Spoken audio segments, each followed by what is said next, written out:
The third year of a bad drought. We started out well in the fall with good precipitation and snow, which helped a lot of us not only on water supply, but it also allowed us to do less irrigation outdoors. So we were getting conservation while we were seeing water supply. So that was going really good. The governor last fall called for voluntary 15% conservation, but he stopped short of any statewide mandates or regulations, preferring to let water agencies manage things through their existing water shortage contingency plans based on local circumstances. But then we had an extraordinarily dry spell from January to March, particularly in Northern California. You had a situation where historically people would do, during that period, would have very little irrigation or no irrigation. All of a sudden it was so bone dry, they had to do some irrigation. So we ended up having for a few months throughout the state, whatever the reverse of conservation is. We're actually using more water than we normally would because of the extreme dry conditions during an unusual time. So that wasn't good. We've been missing our conservation targets. So this spring, the governor and the state water board have stepped in, and they've mandated that at minimum, all water agencies are going to implement their so-called stage 2 water shortage contingency plans. And for many agencies, the biggest impact or the thing with the biggest teeth on that is that outdoor irrigation is limited in most people's stage 2 plans to 3 days a week. And I know down in my area in the Tri-Valley, that's what we're all consistent on, is 3-day-a-week irrigation. And we're hopeful that's going to help us hit the target. We started to see conservation levels come up throughout the Bay Area, but we're not yet at the needed levels, given that we don't know how long this drought's going to be. Any water that we can save this year is water that we'll have available to us next year if things don't materially improve. So in the short term, we're kind of in a bind in California. The voluntary agreements discussion is more long-term discussion about a roadmap for meeting the long-term water supply challenges throughout the state. So that's it for current events in the water world. And now sharing where the Water and Environment Task Force is going to focus the next couple meetings. So in July, on July 18th, we are tentatively scheduled to discuss the Contra Costa Climate Action Plan. We anticipate that's going to be a live meeting at Brown and Caldwell. So if things don't go haywire on COVID, plan on a live meeting there. And then we're in an alternating format. So we'll plan on a meeting in August. That'll be a virtual meeting, and we're going to talk about tentatively the effects of sea level rise. So with that, I'm going to open up the floor. Does anybody have any announcements or general comments before we turn this over to our main event? You can just go ahead and unmute yourself and speak if you'd like. Going once, going twice. Okay. So with that, we're going to turn it over to our moderator, Bob Whitley, and he's going to guide us through our main topic today. So thank you and hello, everyone. Let's start off with a little bit of a background about voluntary agreements, but it starts in 1969. And I know some of you weren't born then, but it was a year in which the Porter Cologne Act was passed by the state legislature and signed by then Governor Ronald Reagan. And it was one of the premier environmental laws that exists today as the backbone on water quality policies and actions. It set in motion the need to protect the water quality and a way of doing it through regional attention and actions and regulations. One of those components was that each region, and let's just take the San Francisco Bay region as an example, is to establish water quality control plans, or what were known as basin plans, based upon what were identified as the beneficial uses of the water. And the distinction is that a basin plan in San Francisco Bay, by its nature, would be different than that of Lake Tahoe. So each region would look at its water bodies and establish a basin plan. And so that was established in the mid-70s, and it still is the backbone of water quality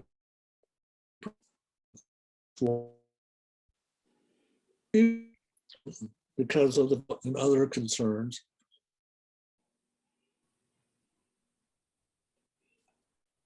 Body decided to look into modifying basin plans, which are required every 5 years or so, to include flows staying in the water body as a way to enhance the water qualities. They adopted strategy for the Tuolumne River, and that included that certain flows had to remain in the river. There was a backlash to that approach, a regulatory approach, which also ended up in litigation, that maybe voluntary agreements would be a better approach. And so that started the discussion about voluntary agreements, where those who were extracting water out of a particular watershed would agree on what the approach would be to protect the environment, rather than just maintaining a certain amount of flow in that water basin. So voluntary agreements is a relatively new concept. It's been embraced by Governor Newsom and his administration. And for several years, there has been efforts underway to develop those agreements. We, the planning committee, have been wanting to know more about progress, and was difficult getting governor administrative cabinet members to respond to coming together to make this presentation. So thanks to Valerie, she reached out to the state water contractors, and that's our speaker today, Jennifer Pierre. Jennifer is a fresh face and with fresh ideas about water transport to the state water contracts, and she'll explain in a minute about who they are and what the approach is. Jennifer is UC Davis grad and has been in watershed management activities, as well as in a current job as executive director. So with that introduction, please welcome Jennifer, and let's go for the show. Thank you. Thank you for having me here this morning. Let me get my screen up here. And I'm assuming you can see that. It's going. We can. It's not on presentation mode. We can see the slides. Oh, now we can see it in presentation mode. Thanks, Jennifer.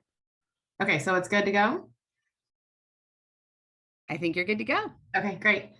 Okay, yes, I'm gonna first talk about who are the state water contractors, because I think even when I took this job, I wasn't even really clear exactly who all of them are. And Valerie Pryor of Zone 7 did invite me here today, and she is, Zone 7 is one of our members. There's actually 29 public water agencies, and each of them are similar in that they hold contracts with the Department of Water Resources to participate in the state water project that's owned and operated by the Department of Water Resources. Of those 29 public water agencies that are contracted with DWR, 27 are members of the state water contractors. The two who aren't are Butte County and Plumas County. And the main reason for that is just because their issues tend to be a little bit different than the other 29 contractors who are moving water primarily through the Delta and just dealing with the issues pertaining to the Delta in that matter. Each of the 29 contractors are billed for all of the water supply costs associated with the state water project, no matter what the deliveries are. So for example, in this year, with a 5% allocation, the state water project contractors are still paying nearly the full amount of bills. Of course, there's some savings because of the cost to transport water when there's not a lot of water being transported is lower. But for all the capital projects that tend to be the main driver of costs, those are still being paid. It's important to note that for all of our agencies, the state water project supplies are just one piece of their portfolios. So each of these 29 agencies has at least another source. Many have multiple other sources of water that together with the State Water Project water create their water supply portfolios. But they have collectively invested $27 billion in the State Water Project since it was first constructed. And so it is considered a really important component of each of their portfolios, just because the infrastructure is in place and they continue to make investments in operating and maintaining those facilities, and will continue to do so. So just to kind of look at a map, this is a little cartoon of the State Water Project, and the light blue channels are the natural rivers or channelized natural rivers, and the dark blue is representing the constructed features of the State Water Project transportation facilities. And you can see that it's spanning a good portion of the state. I think a lot of people have more recently heard about Oroville and certainly the Delta, but there's actually 34 storage facilities, reservoirs, and lakes, 700 miles of canals and pipelines, 5 hydroelectric plants. So it's a pretty extensive facility, and it's the largest state-owned water utility in the world. It's a very big operation. In terms of where the state water contractors serve, the blue areas show the service areas for State Water Project contractors. So of course, we're focused here. And in the East and South Bay, we serve water to Alameda County Water Districts, Zone 7, and Santa Clara Valley Water District. And when we look at how that breaks down in regional water supplies, I've circled on the top left here that for the South and East Bay contractors of the State Water Project, it makes up roughly 33% of water supply portfolio. So a very important piece of the water supply for your region. And then if you look across the other regions, just for context, that's about it's pretty consistent across these regions at about 30% of any one service area's portfolio being approximately 30% of their total water supply. And of course that varies year to year, but that's the long-term average. So why do we care about voluntary agreements, and why is it important to you? And I'm hoping I see there's East Bay Mud and Contra Costa on as well. So this presentation is it's a little bit specific to State Water Project, and certainly there's other perspectives, and I think those are important too. So definitely chime in as you see fit. So by way of background, which Bob gave some of, we'll just add some more here. The water quality control plan that is administered by the State Water Board that is required to be updated periodically, and their objective was to do it every 3 years. But the last time it was updated was in 2006. So around 2009 or 8, the board began the process of an update, and that's the process we're still in. So it has been going on for far too long, and certainly greater than the 3 years of update. And I think we all know that in the meantime, there's been substantial changes, specifically related to climate change and the rate of change within the Delta and the entire Delta watershed. And to be clear, this water quality control plan actually governs the whole watershed. So it's not just the legal Delta. This is governing the legal Delta, but also its tributaries, which include the Sacramento River and the San Joaquin River. So when the state board decided to move forward with this update, they broke it down into 3 phases. And the first phase was to set the water quality objectives for the San Joaquin River side. And phase 2 was to set the water quality objectives for the Sacramento River side and the legal Delta.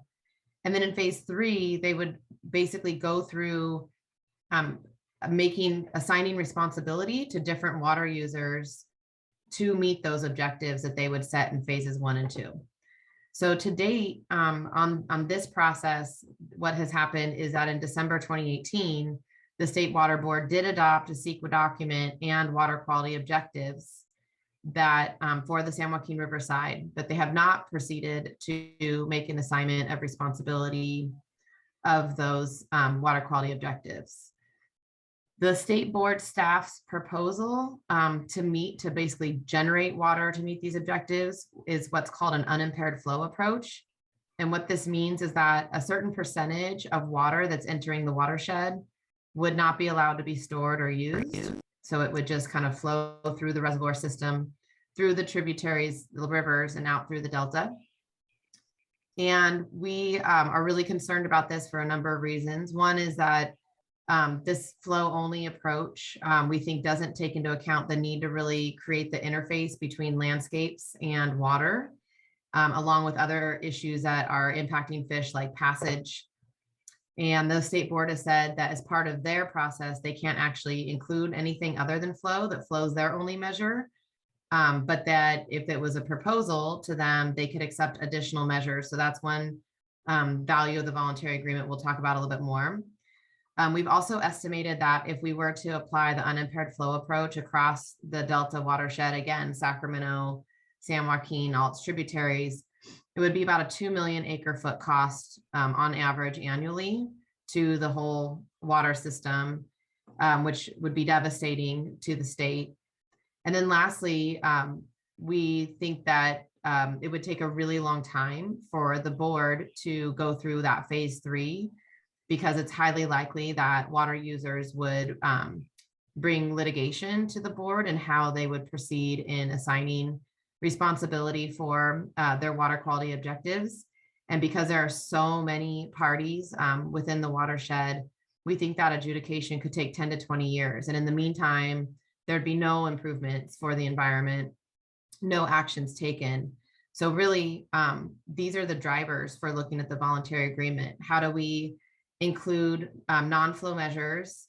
How do we minimize the impacts to the state? And how do we maximize and expedite benefits to the environment? So the Brown administration actually was the kind of started the idea of a voluntary agreement, which is really just a settlement with the state and the water users and hopefully others. But Brown began that process in 2015. And even before Newsom took office, he was supporting the voluntary agreements, and his administration has certainly advanced the negotiations to where we are today. The voluntary agreement or settlement is really water users making voluntary contributions of water and money. And the money I'll talk about in a little bit, but it's used for a number of things. And one big advantage is that we can implement this right away. So we are even contemplating early implementation. So even though the State Water Board needs to go through a process of evaluating the voluntary agreement proposal, we water users can voluntarily start taking some action now. And once the state board adopts a voluntary agreement, if it does, then we could implement it immediately, because a lot of the lawsuits that would be brought by water users would not be brought because we'll have entered the settlement. Another important factor, especially when we're looking at science-based decision-making, is the ability to manage the system as a watershed. Right now, each of the water users kind of operates their own watershed.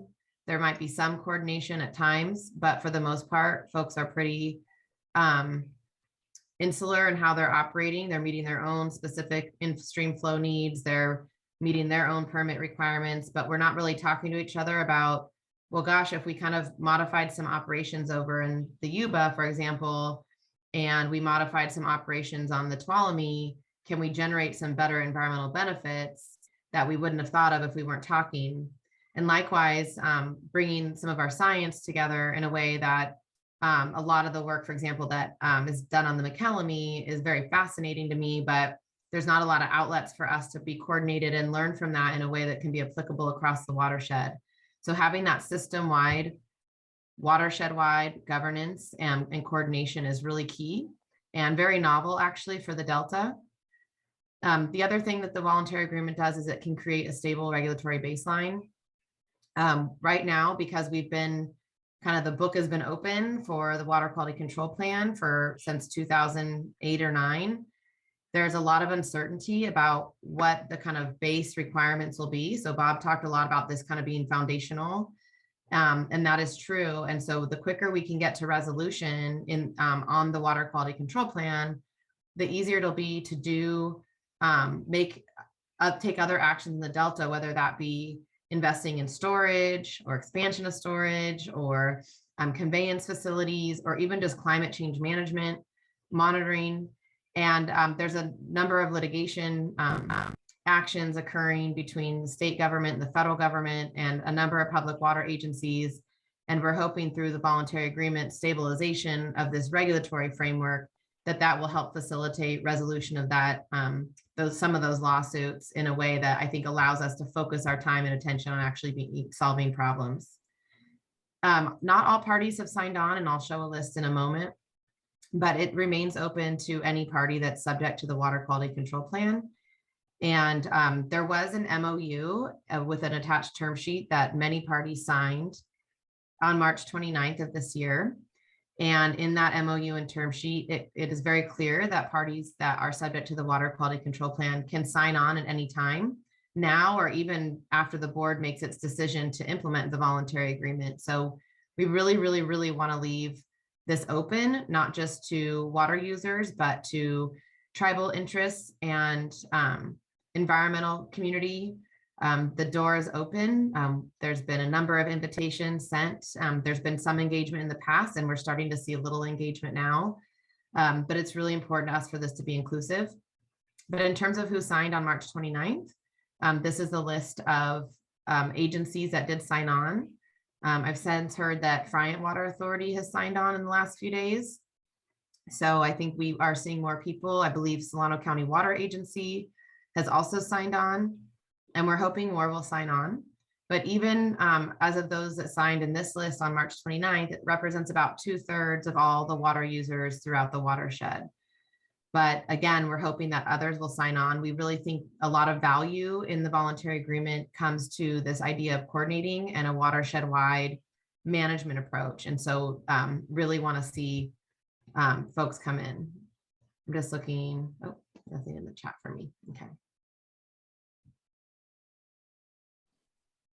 So in terms of some of the details of what was in the MOU and term sheet, first of all, the voluntary agreement approach would be an 8-year program. And part of the reason for this is so that it could be concurrent with the State Water Project and Central Valley Project's new permits. So there's reconsultation under the Endangered Species Act is underway for both of the projects. And they don't have typically an expiration date, but there was kind of a, based on our known history, that 8 years seemed to be a good amount of time for the voluntary agreement and these new permits to kind of operate concurrently. And having that, the stability again is really key. The other consideration was, and I'll get to more detail in a moment, but how well will this program work?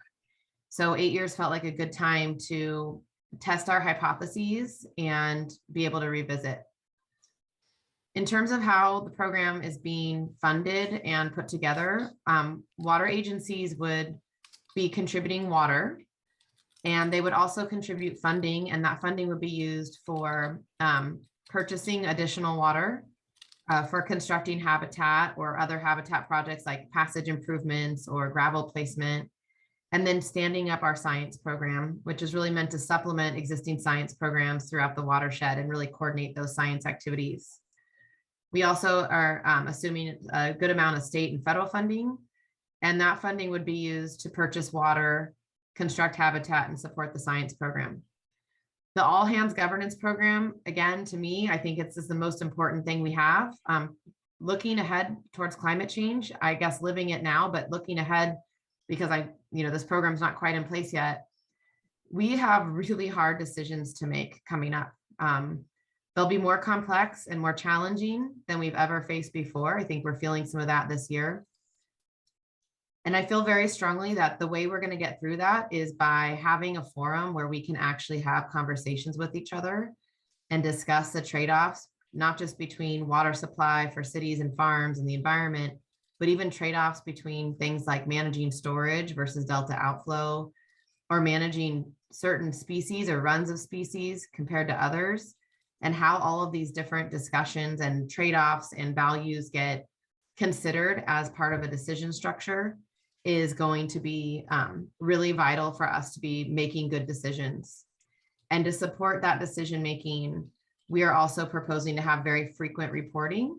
So we'll have annual reports that document what we did, what we learned, and we'll be having triennial reports that will go to the state board that really synthesize the information that we've learned. And I'm hopeful that over time, we're kind of building a body of knowledge that we're all in agreement about, because we even struggle in the Delta with agreeing to facts. So getting to a common set of facts and a base for us to have these conversations is really critical.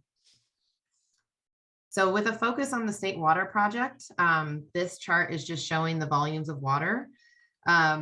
But looking across the very bottom row, you can see that there's a substantial amount of water being added in dry, below normal, and above normal years primarily. The reason for this is because these year types are the years when there's the greatest conflict between the environment and water supply users. Of course, critical years are very challenging, but we know that there's not often a lot of water in the system to begin with. And then in wet years, there really isn't a conflict there, and there's not a need to add water to the system. So we're really focused on those 3 middle year types where a substantial amount of water is being voluntarily provided to the environment. And this water would be made available in part for in-stream flows. And but all of this water is really meant to be for Delta outflow, which means water that flows under the Golden Gate. And so I have here highlighted in the blue rows really what's specific to the state water project. So in the second to last row under exporters, this is really the contribution that the state water project and the Central Valley project would be making in south of Delta. We would be foregoing, for example, in dry years, 125,000 acre feet of water. We would not be exporting that water even above what we would be otherwise be able to. And we would not be compensated for this. This would be, voluntarily uncompensated contributions to outflow. But then there's other components of the program. And for example, the blue row that's in the middle under water purchase program, and this nomenclature is kind of tacky, but I'll explain it. We've basically, within those dry, below normal, and above normal, for example, the state water contractors have committed 30,000 acre feet of additional water. We would be compensated for this by the voluntary agreement program. And that price is fixed and the sellers are fixed. So we know that that water will be made available. You can see just below that, there's some water on what we're calling the spot market, which is really the voluntary agreement program going out to purchase water. That's essentially like a water transfer, but instead of transferring from one water user to another, we're transferring it from a water user to the environment. And then there's kind of a variation on all of these things that occurs throughout the watershed, whether it's compensated or not compensated, fixed or not fixed. But for the most part, all of the contributors and their contributions of water are set within the terms of the MOU. You can see this as I just want to point out too, in dry years, for example, 825,000 acre feet of water. From our perspective, that's not a small amount. In terms of funding, the whole program is about $2.9 billion, and the state is going to be paying for about half of that. Some of that money has already been in bonds that have been passed and general funds, and some of it is being contemplated in current budget discussions. But hopefully that will go through. For the most part, the state is really contributing to the construction of habitat, although there are water purchases also included in their cost.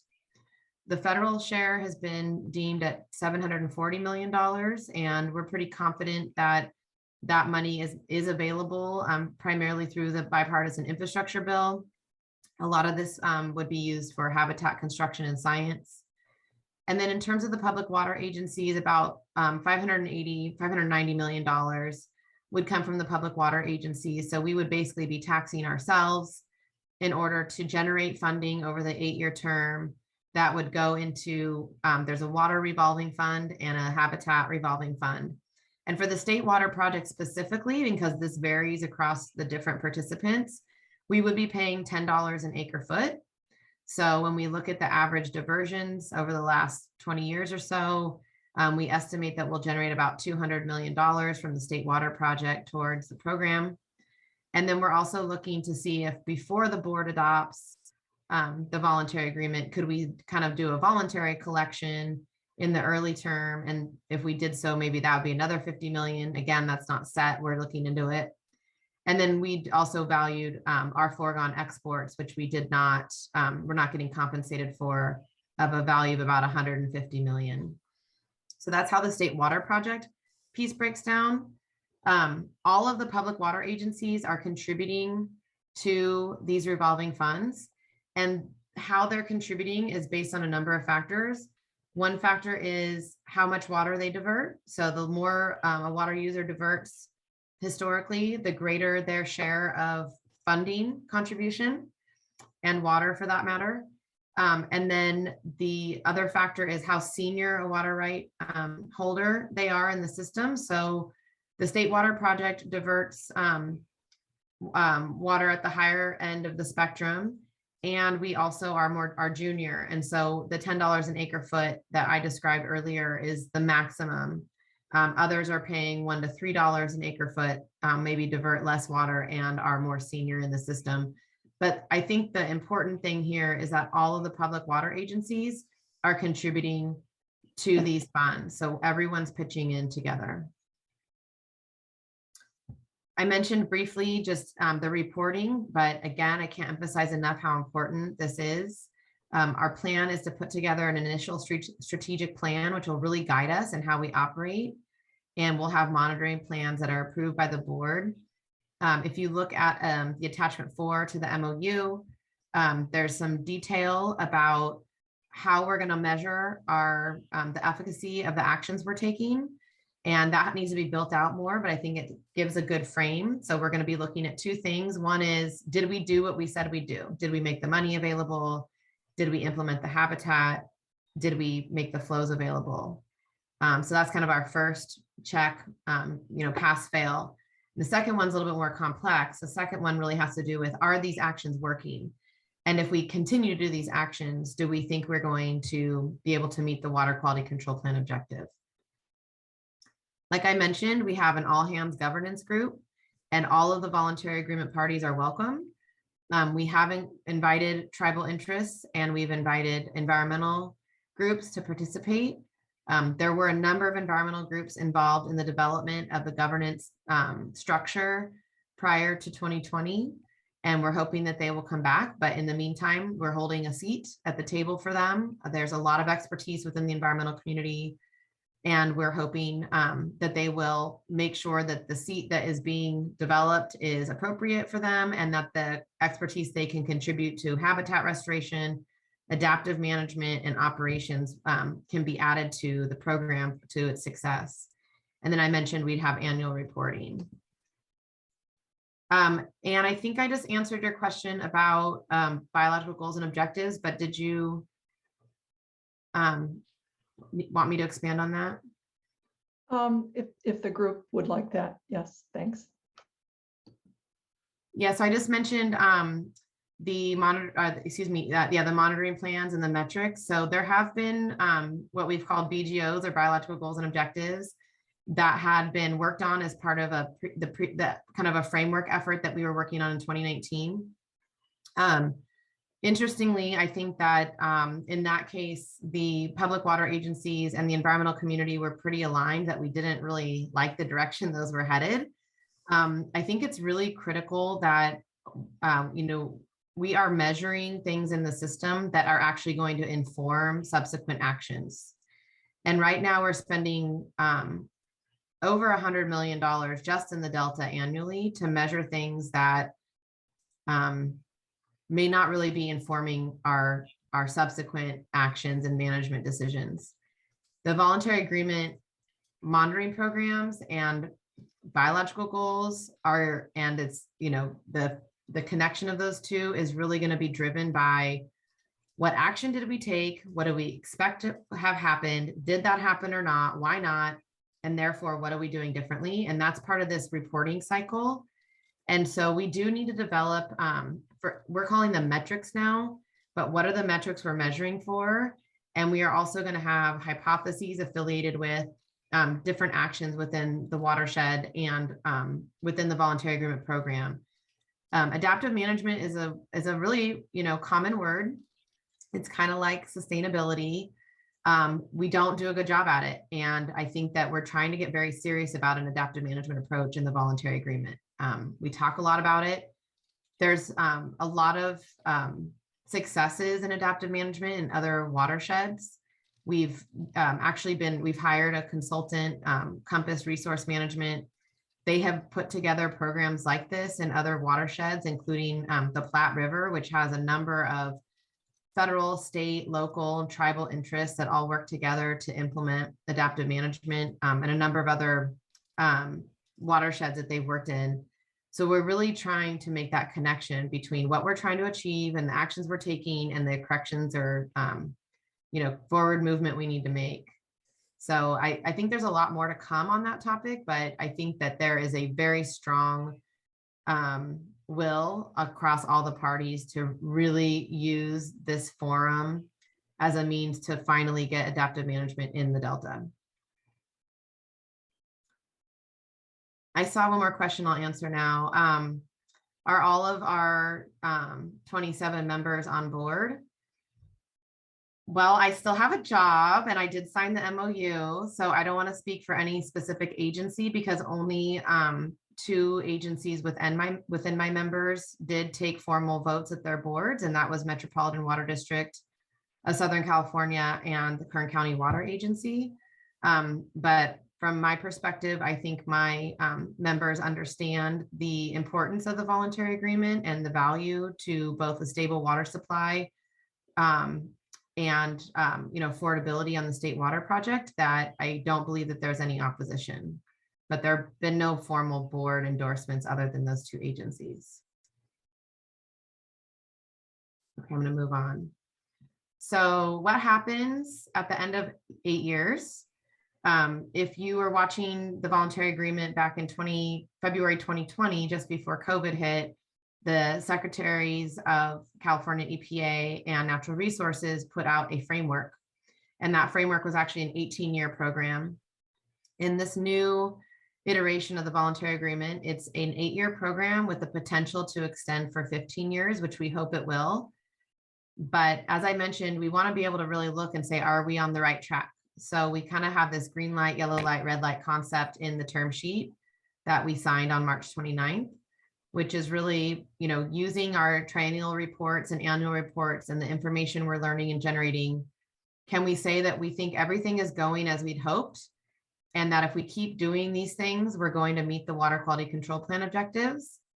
Or yellow light, mostly working pretty well, but we need to make some modifications?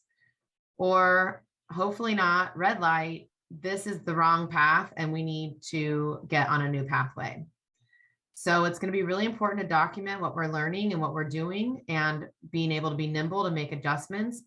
It's in everyone's best interest to stand the program up and figure out how to get to that green light. So in terms of next steps, the state board does need to analyze this. This voluntary agreement is a proposal from the Newsom administration to the state board, who has the authority to administer this water quality control plan. So hopefully the state board will be evaluating this as an alternative in their CEQA document. And we could probably expect that they'll evaluate their proposed unimpaired flow approach and also a voluntary agreement. And they have a whole CEQA process. So that's where a lot of public engagement, peer review, et cetera, will occur. Separate but related is that we are in reconsultation for the State Water Project and the Central Valley Project. And so there's currently a stay on litigation because there's interim operations in place, but we'll need to have interim operations that go through 2024 when we're hoping for that reconsultation is complete and the voluntary agreement is complete. And in the meantime, we may be taking voluntary actions within the State Water Project and Central Valley Project, but also hopefully other parties to the voluntary agreement. There is some legislative budget approval that is necessary, as I mentioned, and then also we're working on making sure the federal funding is secure. So I have a few more slides on drought, just to touch on a few things on that, but that was it for voluntary agreement. We can come back with questions or no. it'd be great to just finish your presentation and then we can do some Okay. more question and answer. That way we can take the slides off and I'll just kind of see each other. Okay, great. So what are the state water contractors doing about the drought? So I can't emphasize enough, we need to conserve. And if you were on this call just before it started, I think there's a lot of conversation about conserving and outdoor water use. Those are things we can do right now, but we can also make investments in projects that develop immediate water supplies. And this is something we've been really pushing with the state administration right now, because what we learned in surveying our 27 members is that they each have at least one at a minimum project that could go into place right now that would start to generate water. For example, we can line canals. We can put meters into commercial properties that don't have them now. We can clean up PFAS basins to help people access groundwater. We could build interties, and most of these things are actually not environmentally controversial. And many of our agencies actually have CEQA done or can easily complete their permitting. And really, this is just a matter of generating revenue outside of their normal revenue generation in order to expedite these capital improvement projects. So we're really pushing that we can do some of these things even this summer that will start to take some pressure off of the system. And we can also invest in longer term infrastructure projects and also take a look at our operations to make sure that we're being responsive to climate change.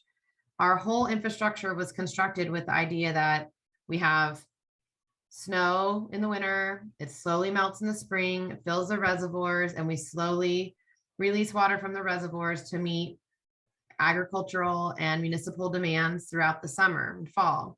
And as we know, that's not really how it's happening anymore. And so we need to figure out what infrastructure and operations make sense to better capture water when it's available so that we cannot have a drought emergency every time we have a drought. I'll come back to that question. So in terms of state water contractor, what do those long-term investments look like? And I think this is my last slide. Obviously, we're focused on the Delta Conveyance Project. We need to be able to capture this water during storms and high flows to put into storage. We need flexible operations. In December of 2021, we were restricted at our current facilities due to a Delta smelt protection criteria.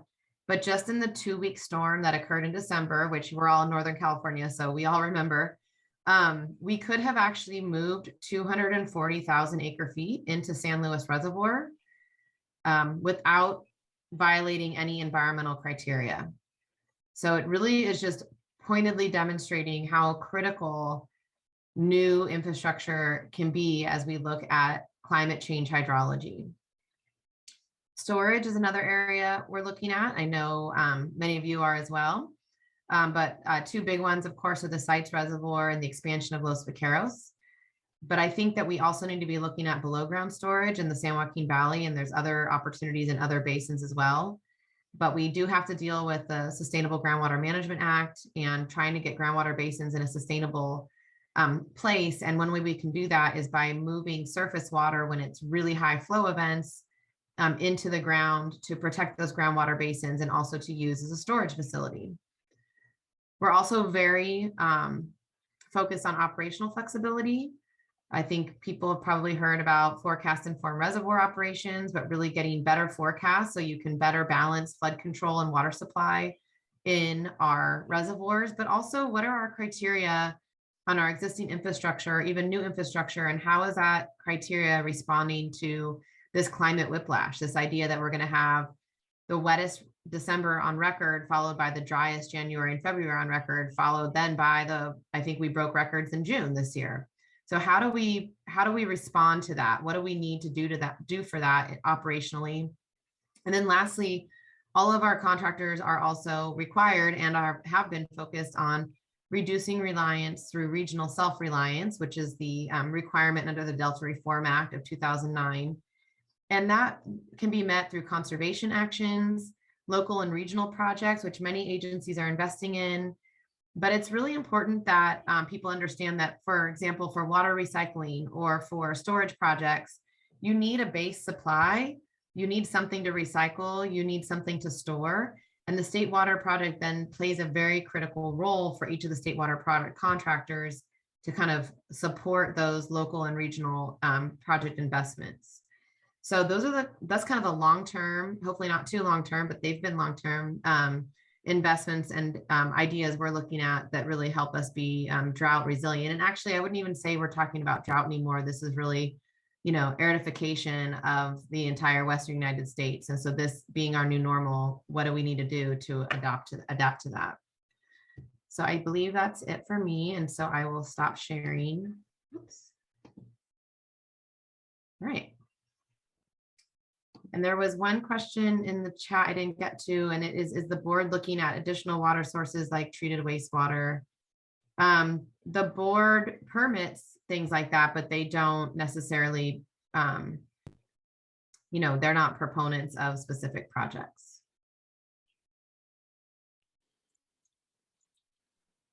Okay, well, thank you very much. Very informative. But it does raise a number of questions, of course. First of which is voluntary agreements have a relatively short lifespan, 8 years or maybe 15 years. And as in my introduction, the Port Cologne Act is basically water quality control plans forever with some modifications once they're reviewed and adopted. So what happened? So it sounds like this is kind of a stopgap measure, my choice of words, for a short-term period. And in my perspective, short-term period is that I've been engaged in the Delta water issues since 2007. That's 15 years. And so I can, and we're still talking about what to do. So it really comes down to what is the state water board going to do regarding what modifications are going to be made to the water quality control plans and how that fits into the voluntary agreements. I think your effort is understandable, but does it really how does it really do the job in the long term? Well, that's where I think this adaptive management governance framework is actually where it's at, right? I think that the way I describe the kind of what we call assets, which are the water and money and habitat in the program, the habitat is basically everything that's humanly possible to be constructed over the term. There's only so many bulldozers and permitting agencies and, actual things you can do. And this is 40,000 acres of habitat. So that kind of maxes that out. I think the water is a sizable chunk of water to test our hypotheses, and that can be voluntarily provided and meets the state boards or the state team's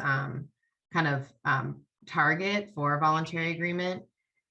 But we don't know, right? These are hypotheses that we're testing. And I think this is very novel. We didn't do it this way before. We've only used water quality standards, specific, numeric standards and flow in our water quality control plan.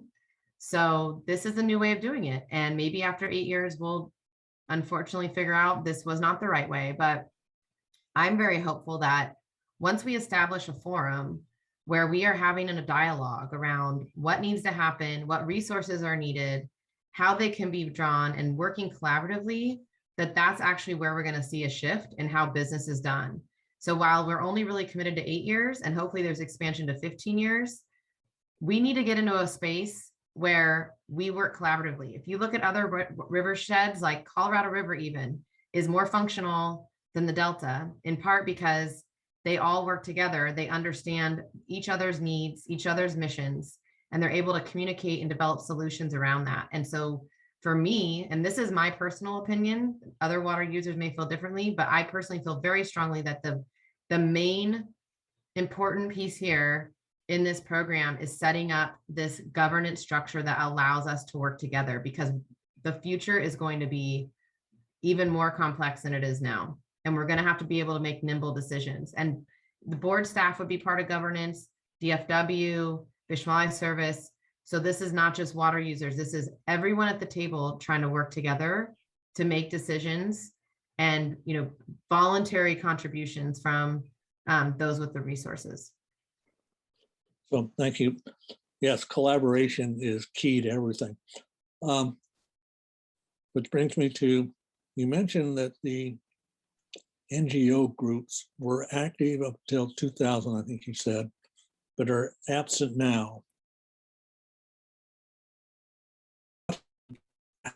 How get them back involved? For me, the end of your question broke up, if you don't mind repeating it. Sorry.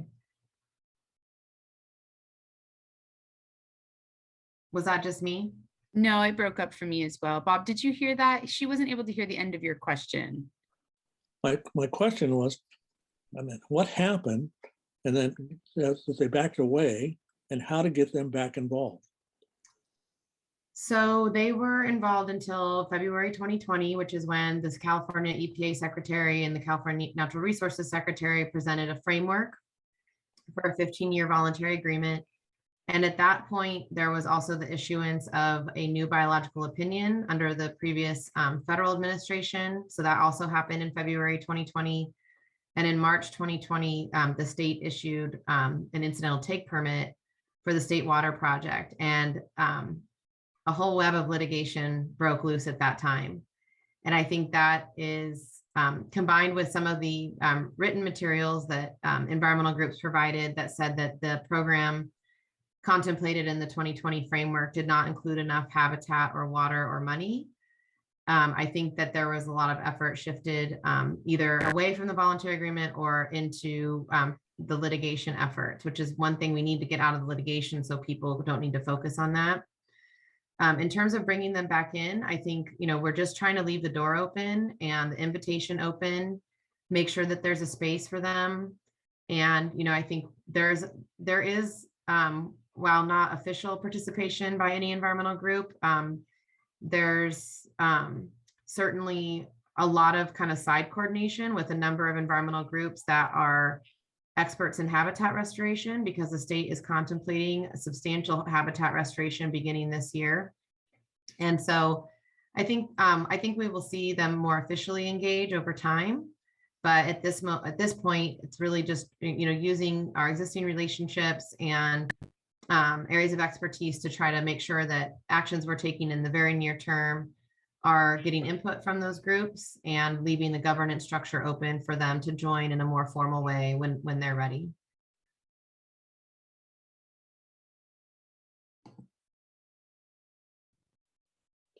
Thank you.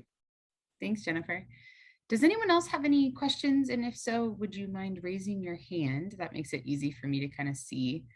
I appreciate those of you who put your questions in the chat so that Jennifer is kind of able to jump into those as she went through them. But does anyone have any questions they want to kind of add here at the end?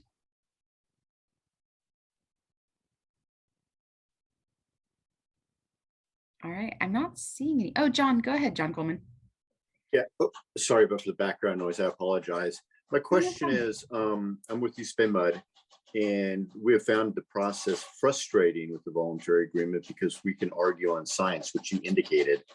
Really how we and our partners in Amador and Calaveras County have gone to great effort to improve the river system, but the science is not being even reviewed by the EPA or Resources Agency.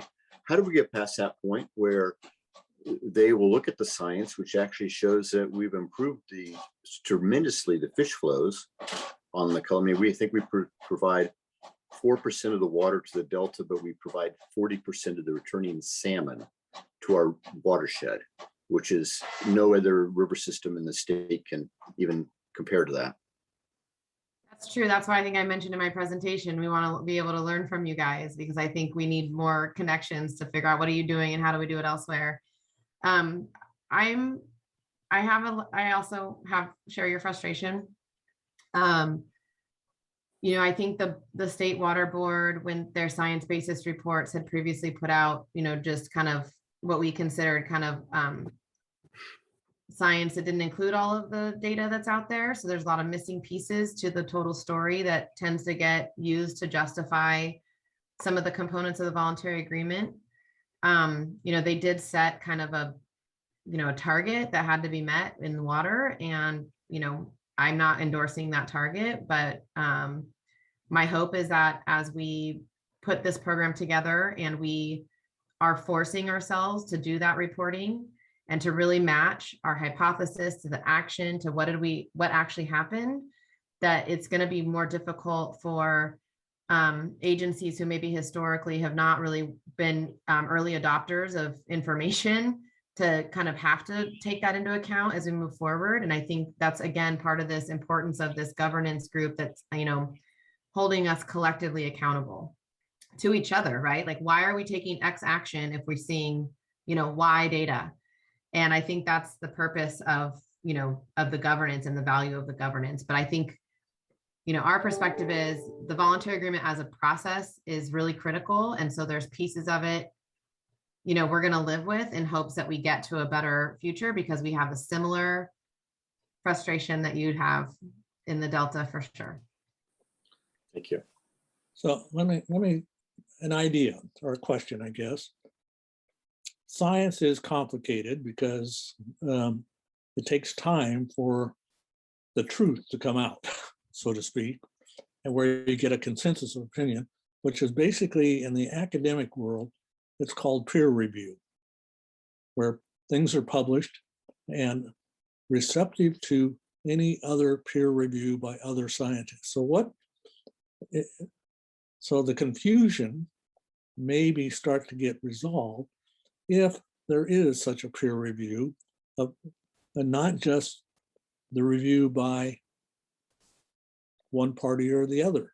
It's open it up into an academic environment, such as what might be provided by UC Davis or Berkeley or Stanford or others, or maybe even a consortium of those three great institutions, to try to get a consensus of what the science is saying. Have you thought about doing something like that?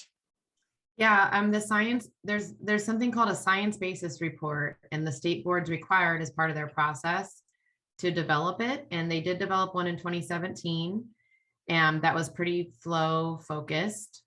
And I believe they need to update that in order to account for science since then, but also, other factors that are being contemplated in the voluntary agreement. And that will undergo a peer review, an independent peer review.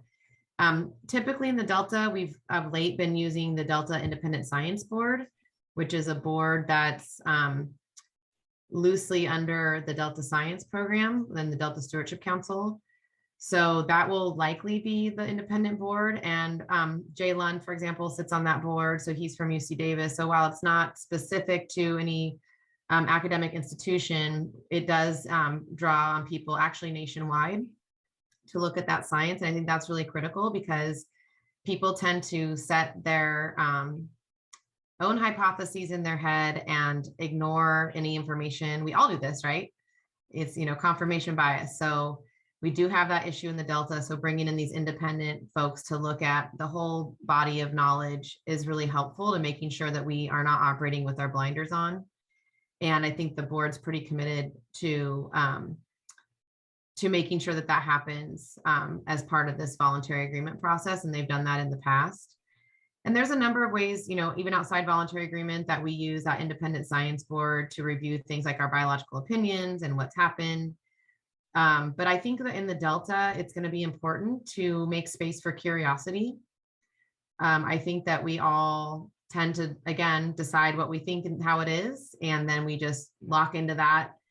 And I think we just have to continue to be asking questions and questioning ourselves and realizing that the system as it was is not the system of today or even the future. And how are we ourselves going to be adaptive around what we're learning? So, I mean, I agree with you. This is a big challenge in the Delta, but again, having this governance structure really holds ourselves accountable to what we're learning and doing.